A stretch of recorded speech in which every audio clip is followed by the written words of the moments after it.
Bonjour, je m'appelle Jean-Luc Hébert, je suis vice-président en développement des affaires chez Simon, compagnie canadienne qui a des bureaux à Montréal, Ottawa et Shanghai, puis des usines à Shanghai et à Shenzhen.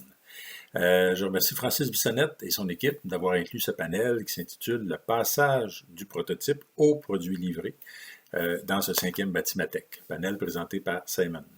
Ce passage qui est trop souvent perçu trop simple comme une passerelle qui traverserait un ruisseau, alors que c'est plutôt un grand pont mouvementé qui traverse un fleuve. Chez Simon, notre modèle d'affaires, c'est justement d'accompagner les entreprises innovantes vers la fabrication au volume de leurs produits, dans un modèle qu'on appelle contract manufacturing ou fabrication sous contrat. C'est un modèle qui est de plus en plus adapté au monde actuel d'aujourd'hui, où les entreprises ont de plus en plus de défis à gérer leur image de marque, leur R&D, leur marketing, leur vente. Donc, il y a une animation d'ailleurs sur le site internet de Simon.com qui illustre bien ce modèle. Il y a une autre réalité qui est la complexité technologique des produits. Il n'y a pas grand-chose aujourd'hui qui n'a pas une connexion sans fil, des acquisitions de données, un moteur, des LED, tout ça. Batimatech, c'est un environnement important pour Simon. On collabore activement avec deux membres à développer leurs nouveaux produits, justement, comme Goliath Tours et Mecasys.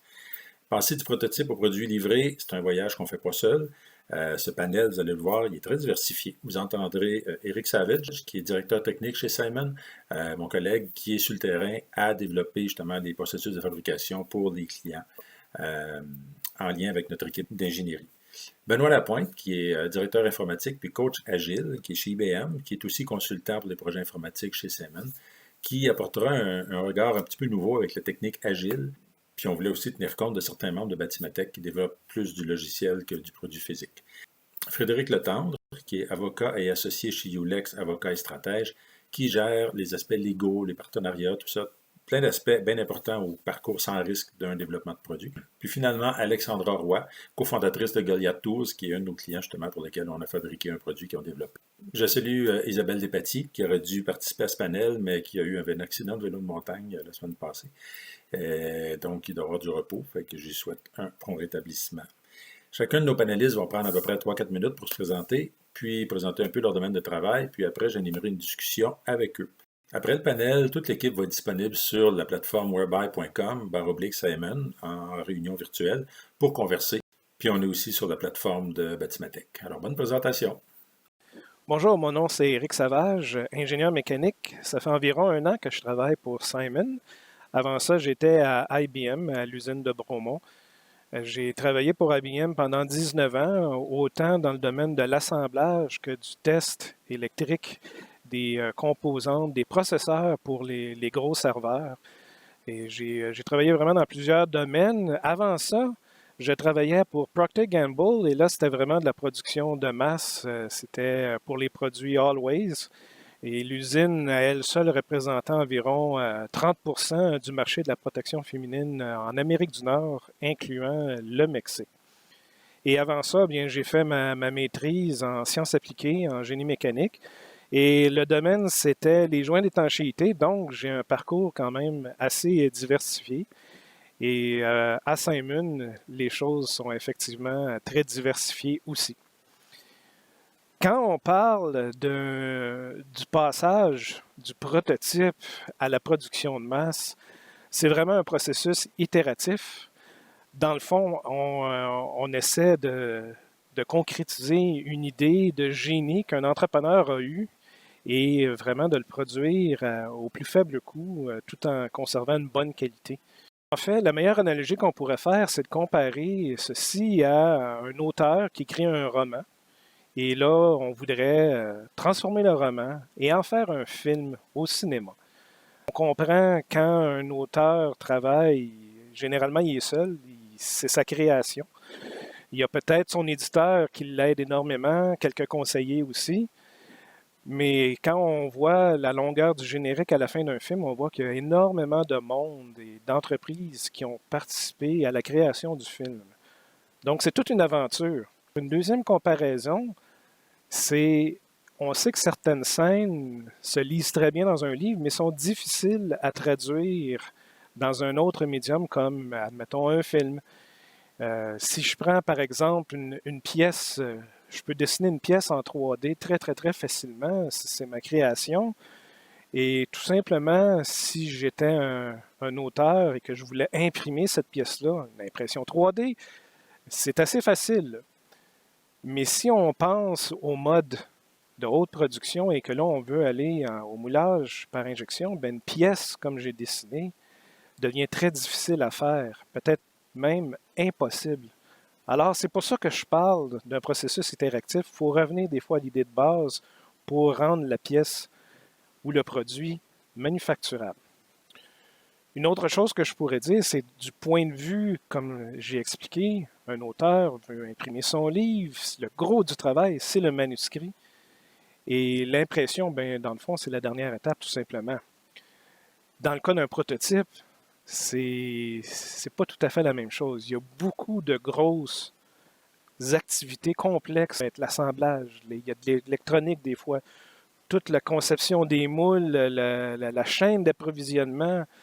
Et ça, c'est une chose que l'auteur ou l'inventeur, l'entrepreneur, n'est pas tout à fait au courant. Mais le fabricant, lui, connaît ces choses-là. En contrepartie, le fabricant, c'est pas lui qui a eu l'idée de génie initiale. Donc, ces deux parties-là doivent travailler vraiment ensemble. Puis il va y avoir ce qu'on appelle un genre de va-et-vient entre les deux parce que ces blocs-là, ces gros blocs-là qui se cachent derrière le prototype qui vont nous mener à une production de masse, eh bien, vont remettre certaines choses en question. Alors, c'est un peu un résumé de tout ce qui peut se cacher en arrière du passage du prototype à la production de masse et j'espère que ça pourra éclairer un peu les choses. Bonjour tout le monde, je m'appelle Benoît Lapointe et je suis bien content de faire partie de l'équipe de conférenciers de Batimatech. Donc, rapidement, mon expérience, ça fait 15 ans que je travaille chez IBM à Bromont. Je suis rentré comme programmeur et je suis maintenant directeur informatique et logistique à l'usine. L'agilité a vraiment marqué mon parcours. Donc, assez rapidement dans ma carrière, je suis tombé Scrum Master, coach agile. Donc, j'ai coaché des équipes, des gestionnaires de projets, des directeurs et maintenant, je coach l'équipe de la haute direction de l'usine pour la transformation agile. Donc c'est ça. J'ai aussi bâti un cours pour le mouvement québécois de la qualité là, pour l'agilité d'entreprise. J'ai donné plusieurs conférences sur le sujet. Donc clairement, là, l'agilité a été un élément marquant là, jusqu'à présent dans ma carrière. Et je suis aussi chargé de cours actuellement au MBA temps partiel de l'Université de Sherbrooke pour le cours gestion des opérations. Donc, je vous ai parlé quand même beaucoup d'agilité. L'idée ici, je vais vous faire une brève introduction. Donc, c'est quoi l'agilité? En fait, l'agilité, on peut dire que c'est une réponse à la gestion de projet traditionnelle des projets informatiques. Les projets informatiques, avant, comment ça fonctionnait, c'est qu'on faisait l'analyse, en fait, des besoins pour, après ça, faire le code, monter l'architecture et arriver avec un produit fini, donc un logiciel fonctionnel. Mais ce qu'on on se rendait compte à ce moment-là, c'est que souvent, le temps entre qu'on définisse le besoin et la livraison finale, finalement, le produit fini ne répondait plus vraiment aux besoins, tellement le délai avait été long. Donc, l'idée de l'approche agile, c'est vraiment d'avoir une approche itérative incrémentale dans le but d'avoir rapidement, finalement, un élément de valeur à présenter à notre client pour avoir sa rétroaction et ajuster le contenu en conséquence pour s'assurer d'être toujours focus là, sur la valeur. Donc, c'est un peu ça l'agilité, là, c'est sûr, très résumé. Puis vous avez potentiellement déjà entendu parler de l'agilité parce que l'agilité est vraiment en train de sortir là, depuis quelques années du domaine des technologies de l'information. Donc, on entend beaucoup parler d'agile marketing, agile finance, du agile ressources humaines. Il y a aussi un papier là, récemment qui est, en fait, en 2015, là, qui est sorti sur comment appliquer la gestion de projet agile au projet de construction. Donc, c'est un document qui est sorti du Project Management Institute. Donc, bref, il y a vraiment, il y a la business agility aussi, là, qui est vraiment l'agilité d'entreprise. Fait que, bref, il y a vraiment une grosse vague là, autour de l'agilité en ce moment. Si je vous explique rapidement c'est quoi de la gestion de projet agile, l'idée, en fait, c'est un peu, pour la gestion de projet traditionnelle, j'imagine les gens sont familiers avec le fameux Iron Triangle, donc le triangle avec la portée, donc c'est quoi les fonctionnalités qu'on veut ou c'est quoi le produit en tant que tel ou la maquette, là, bref, c'est quoi qu'on veut livrer. Ensuite, ce qu'on va estimer à ce moment-là, c'est qu'on va faire un plan et ensuite, on va estimer c'est quoi la durée et les coûts pour faire cette portée-là qui est fixe. Donc, le plan va vraiment nous diriger tout au long de l'exécution du projet. Alors qu'en mode agile, ce qu'on fait, c'est qu'on va vraiment renverser ce triangle-là. Et ce qu'on va faire, c'est qu'on va fixer la durée, on va fixer les coûts. Puis en fait, ce qui va vraiment driver notre pensée finalement, puis l'exécution du projet, c'est vraiment d'être focusé sur la valeur et la vision. Puis ce que ça fait finalement, c'est que la portée, donc le produit fini, il est estimé dans le sens que, considérant qu'on fait des ajustements fréquents grâce au feedback en fait des clients, puis qu'on se réajuste pour toujours être sur la valeur, ben ça fait que la portée est un petit peu estimée. Ensuite, donc, l'autre concept qui est important de comprendre, c'est la notion de MVP, c'est le Minimum Viable Product. En fait, ce qu'on peut comprendre du MVP, c'est vraiment de se dire c'est quoi l'incrément initial minimal qui est viable, qu'on peut donner à nos clients, au marché, pour avoir du feedback finalement. Puis après ça, suite à ce feedback-là, pouvoir s'ajuster et avancer vers le produit fini. Donc, c'est un peu ça l'idée. Puis comme on peut voir en fait sur l'image rapidement, c'est que l'idée, c'est pas de bâtir, mettons, si on veut bâtir un véhicule, on fera pas une roue, après ça une deuxième roue, après ça la charpente. Ça, c'est vraiment plus un chemin critique là, sur un projet traditionnel. L'idée, c'est vraiment de construire un minimum viable product, donc d'avoir une première version de l'auto minimale avec des fenêtres probablement qui baissent même pas, avec vraiment quelque chose qui est très très de base. Puis après ça, d'aller au marché, le marché l'essaye, l'expérimente, puis après ça, on va le bonifier avec le temps. Donc, c'est vraiment ça, en fait, le concept de MVP. Fait que voilà. Bonjour, mon nom est Frédéric Letendre, je suis associé et cofondateur de Ulex, avocat et stratège. J'aimerais profiter de l'occasion pour remercier Batimatech de m'avoir invité à participer au panel d'aujourd'hui ainsi qu'à toute la journée de conférence. Avant de débuter et de discuter de propriété intellectuelle, de données personnelles, de contrats dans un contexte d'innovation, j'aimerais prendre quelques instants pour vous présenter mon cabinet. Donc, Ulex est un cabinet spécialisé en droit de l'innovation, c'est-à-dire droit des affaires, propriété intellectuelle, technologie. On est une équipe de près de 20, donc 18 personnes dédiées totalement à la PME innovante, de petite et moyenne taille, c'est-à-dire 0 à 200 employés, à tout stade de croissance, start-up, croissance et maturité, tant sur un plan national qu'international. Pour nous aider dans le contexte international, on fait partie d'un réseau qui s'appelle Interlégal. On a un accès direct à 46 bureaux dans 45 pays sur les 5 continents du monde, ce qui nous aide grandement lorsque vient le temps de sortir des frontières du Québec pour parler de nos technologies, commercialiser les technologies de nos clients et à l'inverse, recevoir de nouvelles technologies de l'étranger. Donc, lorsque vous débutez un projet d'innovation, il y a toutes sortes de questions qu'on doit se poser, financières, technologiques et autres. Il ne faudrait pas négliger le juridique. On va se poser des questions évidemment de propriété intellectuelle.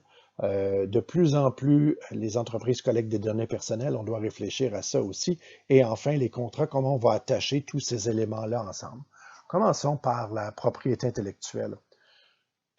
On va parler de 4 principaux droits, le droit d'auteur, marque de commerce, dessin industriel, brevet. Il y en a plus que ça, mais c'est les plus utilisés dans votre contexte.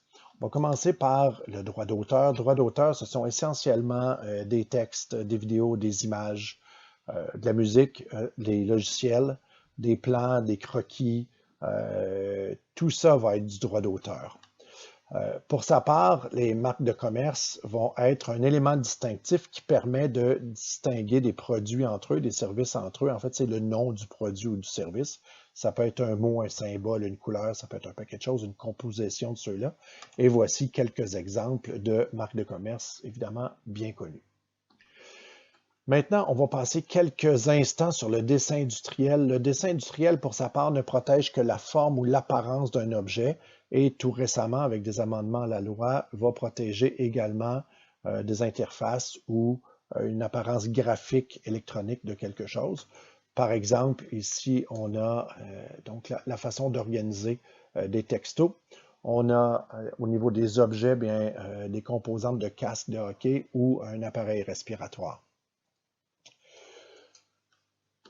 Quant à lui, le brevet va protéger une invention, ça peut être un objet ou ça pourrait être une méthode d'affaires ou autre.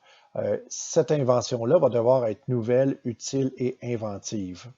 Dans le cas du brevet ainsi que du dessin industriel, les délais sont super importants. Si vous distribuez, si vous commercialisez, si vous parlez de votre invention dans le cas d'un brevet ou vous montrez vos dessins industriels, avant d'avoir déposé une demande d'enregistrement auprès d'un office de propriété intellectuelle, vous risquez de perdre une partie importante de vos droits. Donc, faites très, très attention à ça. Consultez les professionnels au moment où lorsque vous développez ce type d'invention ou de dessin.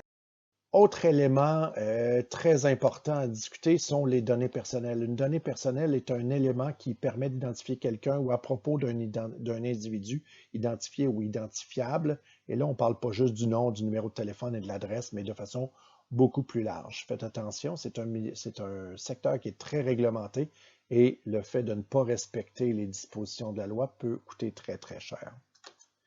Enfin, on va attacher tout ça dans un contrat. Généralement, dans des contrats d'innovation, on retrouve beaucoup de clauses, mais j'aime bien voir minimalement des clauses de confidentialité, des clauses qui traitent de la propriété intellectuelle, de non-concurrence, de non-sollicitation. Et faites bien attention, il va être important de prévoir aussi comment on va partager ou attribuer les améliorations dans un contexte de collaboration pour arriver à un nouveau produit ou un nouveau service.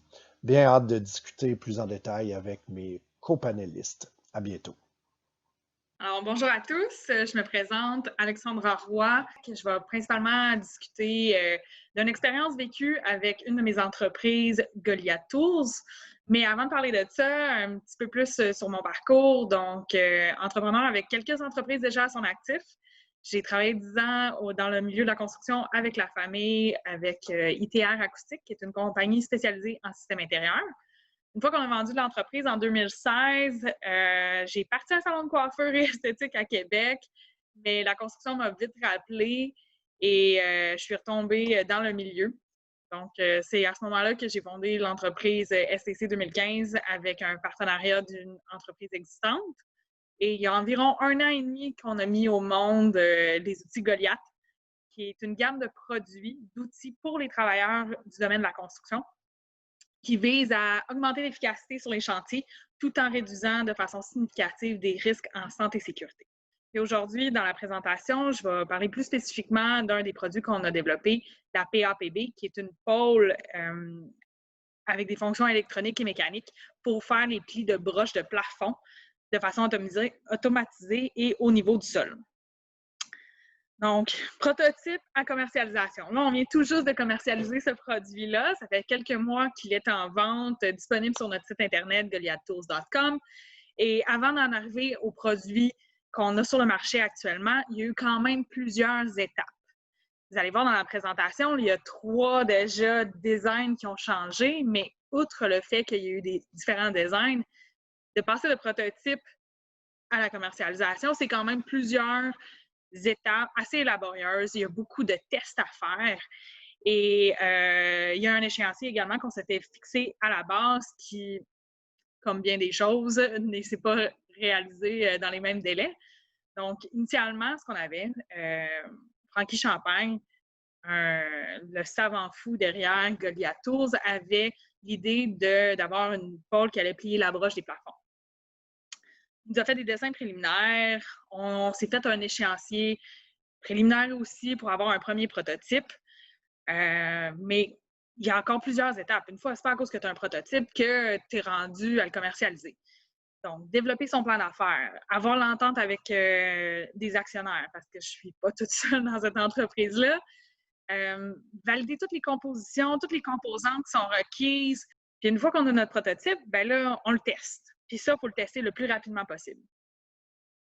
Il faut déposer des brevets, parce que là, on veut protéger la propriété intellectuelle. Puis là, on fait un deuxième prototype, mais le deuxième prototype, on a parlé de MVP tantôt, ben c'est ça, c'est pas encore optimal, c'est pas prêt pour la commercialisation. Dans notre cas, on a refait le design, on a changé un paquet de fonctionnalités, on a rajouté de l'électronique également dedans pour arriver au prototype numéro 3 qui, là, lui, peut être une version numéro 1 à vendre. On avait fait ajouter un paquet de fonctionnalités, mais même si là, l'outil il est prêt à être vendu, c'est quand même tout de même pas commercialisé. On n'a pas de plan de marketing, on n'a pas d'entente avec des fournisseurs, qui veulent les distribuer, ça va être quoi l'expédition. Donc, tout ça doit être fait en pré-commercialisation pour s'assurer que lorsqu'on va approcher nos premiers clients, ça, même si on titille le marché, on se fait une waiting list, coming soon, des choses comme ça, c'est super bien pour la pré-commercialisation, mais il faut quand même être capable d'assurer un suivi après-vente. Donc, même développer notre tactique au niveau du service à la clientèle, Ça va être quoi les garanties qu'on va donner du produit également? On veut-tu la vendre direct? On veut-tu la vendre seulement en ligne? C'est toutes des choses qu'il faut penser tout en essayant d'optimiser le produit, tout en essayant d'optimiser notre coût de production, le flow aussi manufacturier. Donc, c'est un peu le processus. Dans notre cas, de 4 à 18 mois. 18 mois, là, on était vraiment prêts. Mais initialement, c'était 4 mois pour avoir un premier prototype, mais ça fait juste démontrer qu'il y a quand même beaucoup de travail à mettre avant d'être prêt. Puis quand on est rendu prêt, ben là, on tombe dans la deuxième partie qui est vraiment la commercialisation. Donc, ça fait pas mal le tour. Je cède la parole. Merci. Déjà, en partant, Frédéric, j'entendais quelque chose dans la présentation qui disait « Soyez prudents, c'est super comme conseil. Faites attention de bien enregistrer vos brevets, vos dessins industriels, tout ça, avant d'aller trop loin, de parler au monde alentour de vous. » D'un autre côté, nous autres, par expérience, je pense qu'Éric peut en confirmer, puis Alexandra en était une cliente de ce type-là, qui disait hey, « Vite, c'est le COVID actuellement, notre produit, là, je parle du produit détox, vite, il faut que ça sorte cette affaire-là, puis que ça s'en vienne. » Fait qu'ils n'ont peut-être pas nécessairement eu le temps d'enregistrer leurs affaires, puis tout ça, là, c'est comme il faut que ça sorte, puis il y a différentes raisons pour ça. Fait que comment on peut pallier les deux, là? Je peux peut-être me lancer puis briser la glace. Écoute, on l'a vécu, nous aussi, comme bureau pendant la période de la COVID. Là, nos clients sont des clients d'innovation. Donc, à tous les jours, on avait un appel en disant « Vite, vite, je viens de trouver la dernière patente qui va sauver le monde. » Je caricature un peu, vous le comprendrez. Il y a deux choses, c'est-à-dire qu'on peut effectivement sortir un produit très vite ou qu'il soit prêt vite. Il y a des dépôts, je pense par exemple au brevet provisoire américain, où on peut déposer des demandes incomplètes de brevets et ça se fait sur une très, très courte période. Donc, on va utiliser cette méthode-là pour effectivement geler la date dans le temps puis faire en sorte que notre nouveauté, qui est un critère essentiel pour déposer des brevets, soit respectée. Par la suite, on aura 1 an à peu près pour le compléter, puis améliorer le produit, puis au final, compléter notre demande en bonne et due forme. Ça, c'est un. 2, on peut aussi décider d'attendre, de divulguer notre truc, y aller sous forme de, j'allais dire MVP ou autre, mais lancer, tester le marché. Alors là, vous aurez 1 an dans certains pays, dont le Canada et les États-Unis, pour déposer votre demande de brevet. 1 an à partir de la divulgation. Vous allez perdre le droit de le breveter, par exemple, en Europe, mais vous allez quand même conserver le territoire nord-américain. C'est un choix. Oui, effectivement, Frédéric, tu apportes un bon point. Ce n'est pas tous les clients qui veulent nécessairement avoir un brevet, mais ce qui est sûr, c'est que dans tous les cas, la discrétion est vraiment importante. Une des choses qu'on va faire justement avec les clients, c'est de signer des ententes de confidentialité, de non-compétitivité. La raison pourquoi on fait ça assez au début, c'est justement pour pouvoir discuter avec les fabricants des procédés de fabrication. Est-ce qu'une pièce est faisable ou non? Est-ce qu'on a besoin de modifier un concept ou non? Alors, c'est pour ça qu'on a besoin de rapidement regarder des choses qui peuvent être assez critiques, justement, comme des dessins et des modèles 3D. Puis, c'est pas parce qu'on va demander à un tiers de nous faire un estimé sur combien ça coûterait pour un moule qu'on vient de divulguer notre idée, là. Mm-hmm. Okay? Donc, il faut faire bien attention, puis Éric le mentionnait, il y a toute une série d'ententes de confidentialité à signer au préalable, puis les ententes avec vos collaborateurs également. On ne traite pas un salarié comme on traite un sous-traitant, là. Le salarié cède automatiquement à son employeur le code qu'il va développer. C'est le contraire pour le sous-traitant. Le sous-traitant, même s'il est payé pour développer du code, il va en demeurer propriétaire, sauf si on l'a prévu spécifiquement par écrit. Ça fait une méchante différence, là. Donc, c'est pas de sortir l'arsenal au complet, c'est de savoir qu'on l'a et d'utiliser un marteau si on veut rentrer un clou. En gros, c'est ça. Toi, Alexandra, tu as vécu l'expérience dans ta présentation avec le PAPB, puis avec le detox que tu nous montres là. Comment ça a été? Là, on a parlé du côté légal. Toi, tu l'as vécu aussi du côté le hardware. Comme tu dis, des fois, tu as un savant fou chez toi qui invente des super produits. Après ça, il faut être capable de mettre ça sur des tablettes, là. Comment tu Ben, si je prends l'exemple du Detox, qui est un des produits qu'on a fait une collaboration ensemble, on a fait faire un moule à injection avec les aimants intégrés, tout ça. C'est vraiment résistant. Je me suis déjà stampé des doigts. Bref, attention à tous qui utilisent ça. Euh, pour moi, le Detox, c'est pas quelque chose qui mérite d'avoir un brevet ou que, c'est trop simple pour avoir à breveter. Par contre, quand on regarde la PAPB, où est-ce qu'on a du coding, tout comment on a réussi à faire le wireless, combien de moteurs on a changé pour avoir le bon pli de la broche, tout ce processus-là, le know-how, bien là, ça, pour nous, ça, c'est important de protéger ça. Mais à prime abord, dans tous les projets qu'on a développés, où on a fait faire des pièces, ne serait-ce qu'on fait modifier notre design, ou on envoie à l'externe, nous, c'est inévitable. Tout le monde qui rentre chez nous, il y a un NDA de signer. Que ce soit un employé, un stagiaire qui va venir, un fournisseur qui va venir évaluer quoi que ce soit, un client potentiel, on fait signer des NDA tant si longtemps qu'on n'a pas nos brevets, tant si longtemps qu'on n'est pas allé sur le marché. Mm-hmm. Intéressant. Benoît, tu nous présentais la technique agile dans ta présentation. Puis c'est intéressant de voir. Puis je voyais même agile pour la construction. Ça pourrait être un bon sujet pour Batimatech l'année prochaine, là, Francis.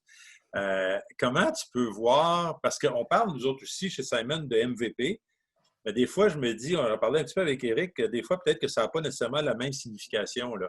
Tu sais, qu'un MVP, pour nous autres, ça va être un minimum, là, un prototype, alors que pour vous autres, ça peut être un produit déjà qui est commercialisé.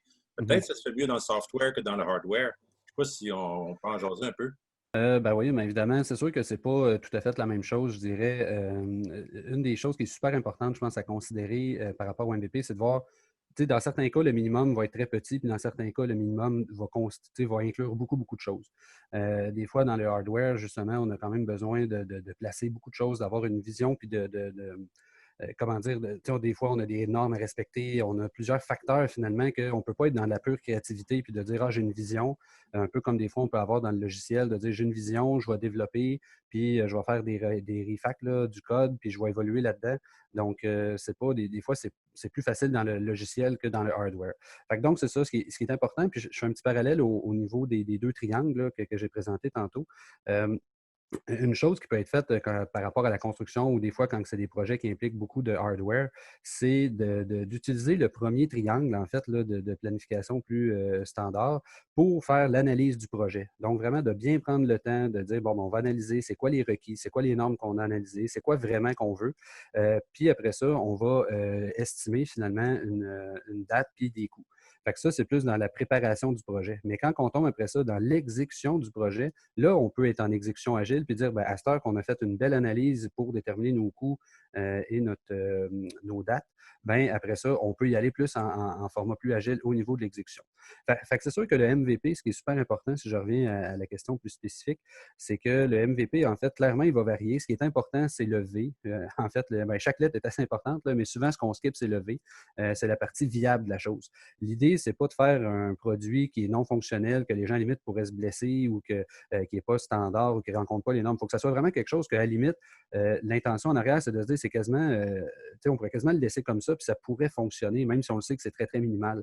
Fait que c'est sûr que j'ai l'impression qu'en mode construction, il faut quand même, ce MVP-là risque d'être quand même beaucoup plus gros dans certains cas, de par ce que ça l'implique, là, vu qu'il y a vraiment du hardware et que ce n'est pas seulement du code. Mm-hmm. Intéressant. Éric, ouais. Oui, effectivement. Je pourrais rajouter quelque chose. Il y a une différence un peu dans la facilité à utiliser les concepts d'agilité en informatique versus en quelque chose de peut-être plus concret comme un objet, de la construction, de la production de masse.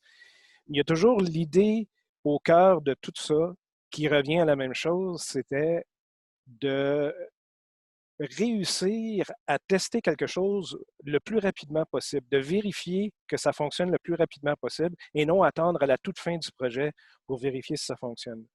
Dans le fond, en anglais, il y a une phrase qui dit « fail fast, fail early ». C'est dans le fond, c'est de se dépêcher à vérifier si quelque chose fonctionne pour pouvoir revenir au début, un peu comme j'expliquais avec mes blocs. Il y a un prototype, mais après ça, quand on soumet ces idées-là dans un monde de production de masse, des fois, on est obligé de revenir un peu à la case départ. On ne veut pas attendre à la toute fin du projet pour faire ça, on veut l'apprendre tout de suite. C'est vraiment un apprentissage qu'on veut faire très rapidement dans le but justement de ne pas dire « Ah, mon Dieu, on a travaillé 2 ans là-dessus puis ça ne fonctionne pas. » On aimerait mieux travailler 3 mois puis le savoir tout de suite. Comme ça, on sauve beaucoup de temps. Exact. Alain, j'ose poser la question, là, mais puis Alexandra, comment tu pourrais réagir, toi, en tant que cliente? C'est-à-dire, comment on peut amener les clients ou les gens, nos partenaires, à adopter cette méthode-là? Ou à peut-être changer certaines ou accepter certains milestones qui sont requis dans le développement d'un produit, tout en allant vite, comme on disait tantôt. Mais il y a quand même certaines implications là-dedans, là, d'amener le client à respecter ça, en quelque part, à suivre notre flow. C'est sûr que, ben, dans notre cas, nous, faire les tests, en fait, on a accès à des chantiers. Donc, quand on développe un produit, de mettre du tape puis de vite aller au marché, bien, sans dire de commercialiser, mais de faire les tests, on peut les faire extrêmement rapidement. Il y a d'autres produits que ça va être beaucoup plus difficile parce qu'ils n'ont pas accès au marché, ils ne peuvent pas contrôler l'environnement, donc ils vont faire tous leurs tests alpha en milieu contrôlé. Et ça, pour moi, ça tue un peu l'innovation parce qu'on n'a pas toutes les intempéries, on n'a pas tous les facteurs. Là, nous, quand on développe un outil, puis je reviendrai sur la slide des différentes versions de la PAPB, la première fois qu'on est arrivé sur le chantier, c'était laid, c'était boboche, c'était lourd. On le savait qu'il y avait plein de défauts dessus, mais il fallait savoir si ça marche-tu. Ça plie-tu? Il fallait valider au moins les premières fonctionnalités qui étaient incontournables du produit. Puis après ça, de l'améliorer. Mais pendant ce temps-là, la version 1 qui était trop lourde, qui était boboche, elle l'utilisait quand même sur nos chantiers. Puis on était quand même en train de faire le test de 50 000 broches à plier pendant qu'on développait notre version 2. Fait que ça, pour nous, ça, c'est super important parce qu'on se donne tellement des échéanciers courts pour tout l'ensemble des projets. Puis, by the way, un échéancier, un peu comme les chantiers de construction, c'est rarement respecté. Donc, dans le développement, je lève la main, ça a fait la même affaire. C'est plus long que prévu. Fait que oui, vraiment, il faut essayer d'accélérer. Puis quand on est accompagné et qu'on nous dit ça, des fois, on peut avoir la réticence de ne pas y aller aussi vite. Mais une fois que tu l'as vécu une fois comme il faut, trust me, tu ne répéteras pas la même erreur. Fait que c'est pas une erreur, c'est un apprentissage. Je vois ça de même. Jean-Luc, je ne sais pas si je pourrais rebondir là-dessus. Alexandra a la chance d'avoir un laboratoire à ciel ouvert. Donc, ça a multitude de chantiers en retard. Ce qu'on voit beaucoup, puis ce qu'on recommande, nous, à nos clients, puis ça fonctionne super bien, puis effectivement, on se plante rapidement, comme Éric l'a proposé, si ça ne fonctionne pas, c'est si tu n'as pas ton laboratoire, va voir tes clients. Teste-le. Qu'est-ce que ton client veut au final? Puis donne-leur ton prototype boboche, mais comprends ce que le client veut pour pas que, ça c'est dit avec respect, que ce ne soit pas un trip d'ingénieur, mais bien un produit qui répond à un réel besoin et qui est résolu par le marché. Quand tu ne peux pas le faire à l'interne comme Alexandra, ben, trouve-toi une couple de clients en qui tu as confiance, puis fais-le. Ça évite tellement de problèmes. On a un client l'année passée, justement, qu'avec un Kickstarter, il avait besoin de 1000 unités rapidement. Et nous autres, on disait, on va t'en faire 25 que tu vas pouvoir tester autour de toi. Là. C'est difficile des fois de freiner et de faire accepter ça, mais c'est un très bon point. Et puis, ce qui est intéressant là-dedans, c'est qu'on réduit les risques très rapidement. Parce que souvent, c'est ça la problématique. Quand on attend trop longtemps, comme si je prends ton exemple de 1000 unités, bien, si jamais tu avais une problématique, tu t'en rendrais compte à la livraison des 1000, alors que là, si les 25, tu peux les amener rapidement au marché, bien, tout de suite, tu vois ce qui ne fonctionne pas, tu réduis les risques rapidement. Donc, ça te permet de corriger le tir sans, en tout cas, en théorie, ça va coûter beaucoup moins cher corriger un risque qui est découvert beaucoup plus tôt dans le processus que trop tard. Donc, ça aussi, c'est un avantage quand même que le client devrait voir comme intéressant. À partir de quand qu'une entreprise ou un client devrait venir voir, mettons, Simon ou une compagnie, un fabricant pour planifier sa fabrication? 1 an plus tôt, en règle générale.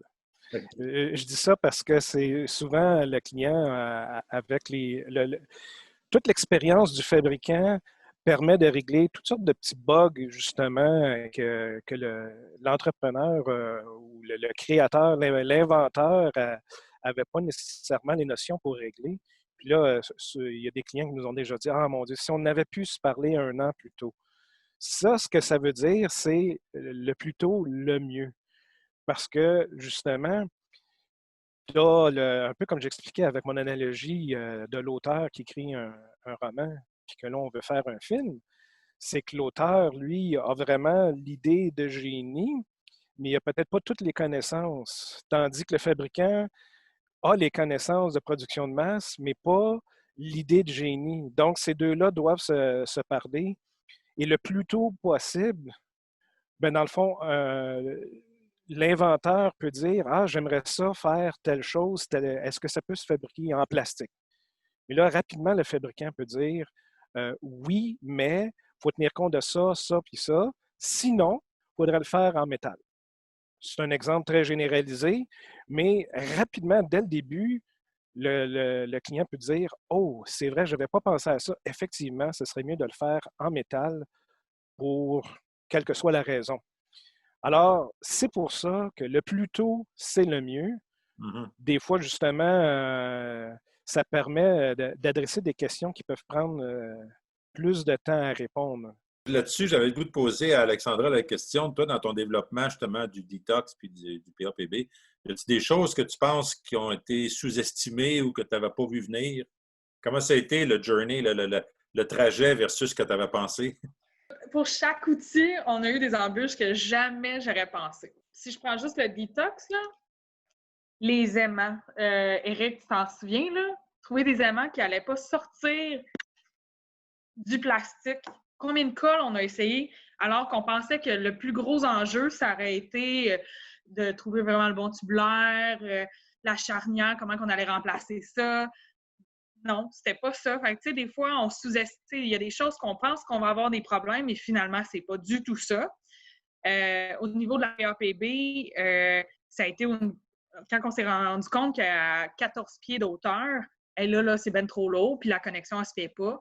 Mais on n'a jamais pensé qu'on se rendrait jusqu'à 14 pieds avec un moteur dans les airs, que ça serait trop haut, parce que notre version 1, le moteur était en bas. Fait que c'est plein de choses comme ça que on fait une liste là, de où est-ce qu'on pense qu'on va se planter, puis finalement, souvent, ça va déborder de la liste, puis il y a des choses qui seront même pas pertinentes ou qu'on n'aura même pas besoin d'adresser. Et puis moi, je ferais peut-être juste un petit parallèle là-dessus, c'est que dans le développement logiciel aussi, des fois, il y a des éléments comme ça, c'est qu'on aurait beau réfléchir vraiment longtemps à la chose, puis faire une analyse de risque exhaustive, puis penser à tout ce qui peut arriver. C'est vraiment en tombant dans l'action qu'on va le vivre puis qu'on va le comprendre. Puis je trouve que ce qu'Alexandra vient de parler là, c'est exactement ça. Tu aurais beau avoir passé encore des heures et des heures d'analyse avant de progresser. Tu n'aurais jamais pensé à la colle, probablement. Il faut vraiment que tu le vives pour le réaliser. Fait que je pense que ça, c'est un autre élément qui démontre l'avantage de rapidement se mettre en mouvement, que oui, il faut réfléchir un peu au début, mais quand même, l'action puis le mouvement amènent des découvertes, puis c'est comme ça qu'on va progresser. Là. Je ne sais pas si vous auriez quelque chose à dire comme mot de la fin sur le sujet, messieurs, dames. Prévention. Prévention, OK. Itération, je dirais. Il y a beaucoup d'itérations pour mener à bien un projet.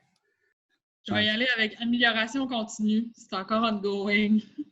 Exact. Puis moi, en fait, d'être vraiment focusé sur la valeur aussi, nos clients, le feedback. Fait que ça, je trouve que c'est essentiel, en fait, dans un développement comme ça. Là. C'est vrai, c'est vrai. C'est sûr que de passer du produit imaginé à commercialiser, c'est tout un défi, c'est tout un pont à traverser. Puis je pense que vous êtes tous des gens qui ont amené quelque chose d'important dans ce trajet-là. Fait qu'on pourra s'en reparler peut-être encore plus en détail dans la prochaine édition de Batimatech. Pour la prochaine discussion, si vous êtes intéressé, venez nous voir à la page whereby.com/Simon. Ça va être édité. Francis va le mettre quelque part sur l'écran. On est disponible là pour venir en parler ou sur la plateforme de Batimatech. Ça fait bien plaisir. On se reparle bientôt. Merci. Bye. Merci. Au revoir. Salut tout le monde. Au revoir. Bye.